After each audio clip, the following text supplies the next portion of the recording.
नमस्कार प्यारे बच्चों। आज हम कक्षा 9 में हिंदी ग्रामर फिर एक बार पढ़ेंगे और एक नया अध्याय लेकर आए हैं। इस नए अध्याय में हम देखेंगे अलंकार के बारे में पढ़ेंगे। अलंकार का शाब्दिक अर्थ होता है आभूषण। काव्य के सौंदर्य को बढ़ाने वाले तत्व अलंकार कहलाते हैं।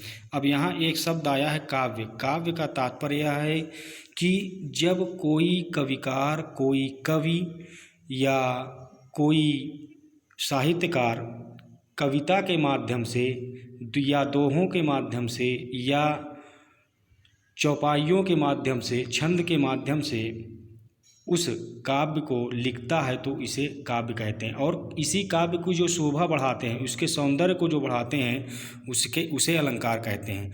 अलंक्रियते इति अलंकारा, अलंकृत करने वाले तत्व, अलंकृत करने वाले कारक अलंकार कहलाते हैं। जो अलंकृत या भूषित करे उसे ही अलंकार कहते हैं। जिस प्रकार आभूषण मनुष्य की शोभा में वृद्धि करता है, उसी प्रकार अलंकार काव्य के सौंदर्य को बढ़ाते हैं। जिस प्रकार आभूषण अर्थात स्त्री या नारी अगर आभूषण को पहन लेती है तो वह सौंदर्य दिखने लगती, उसकी सुंदरता दिखने लगती है, अच्छी दिखने लगती। उसी प्रकार काव्य की शोभा, काव्य की सौंदर्यता को बढ़ाने वाले तत्व अलंकार कहलाते हैं। आचार्य रामचंद्र शुक्ल कहते हैं, यह एक महान लेखक, हिंदी साहित्य का इतिहास के लेखक और उसके विचारक आचार्य रामचंद्र शुक्ल जी कह रहे हैं कि भावों का उत्कर्ष दिखाने और वस्तुओं के रूप, गुण और क्रिया का अधिक तीव्र अनुभव कराने में कभी कभी सहायक होने वाली उक्ति अलंकार कहलाती है।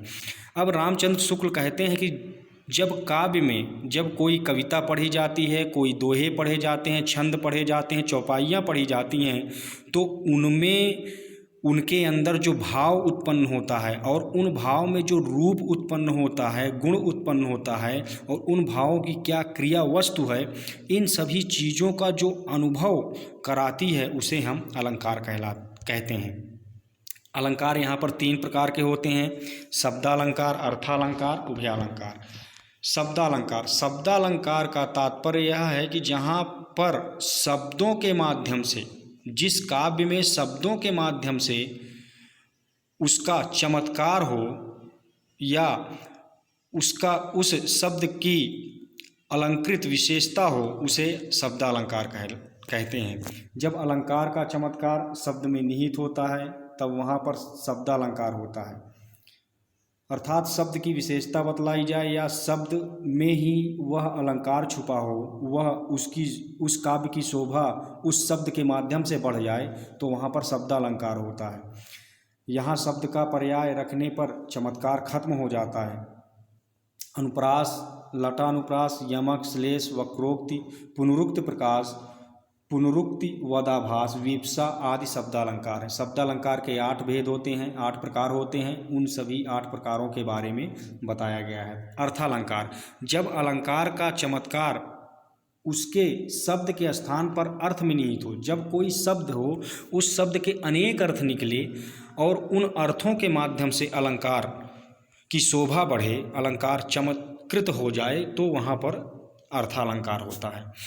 यहाँ पर्यायवाची शब्द रखने पर भी चमत्कार बनता है। एक ही शब्द के अनेक पर्यायवाची होते हैं, उन पर्यायवाचियों के माध्यम से शब्द का अर्थ अलग अलग होता है। एक ही शब्द के अलग अलग अर्थ होते हैं तो वहाँ पर अर्थालंकार होता है। इसमें कई प्रकार के अलंकार होते हैं: उपमालंकार, रूपक, उत्प्रेक्षा, उदाहरण, विरोधाभास और आदि अर्थालंकार के उदाहरण हैं। कविभूषण ने सबसे ज़्यादा अलंकारों की संख्या मानी है, 103 अलंकार माने हैं कविभूषण ने। अब आइए उभयालंकार। तीसरा भाग है उभयालंकार। इस अलंकार में यह पाया जाता है कि जहाँ पर शब्द और अर्थ दोनों में अलंकृत चमत्कार हो, वहाँ पर सब उभयालंकार होता है।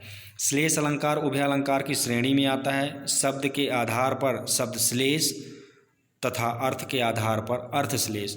श्लेष का मतलब चिपका हुआ, किसी भी काव्य में किसी भी शब्द, जब कोई शब्द किसी भी काव्य में चिपक जाए और उसकी विशेषता अलग अलग बताए तो वहाँ पर श्लेष अलंकार होता है। अब श्लेष अलंकार में दो होते हैं, एक अर्था श्लेष अलंकार और एक शब्दा श्लेष अलंकार।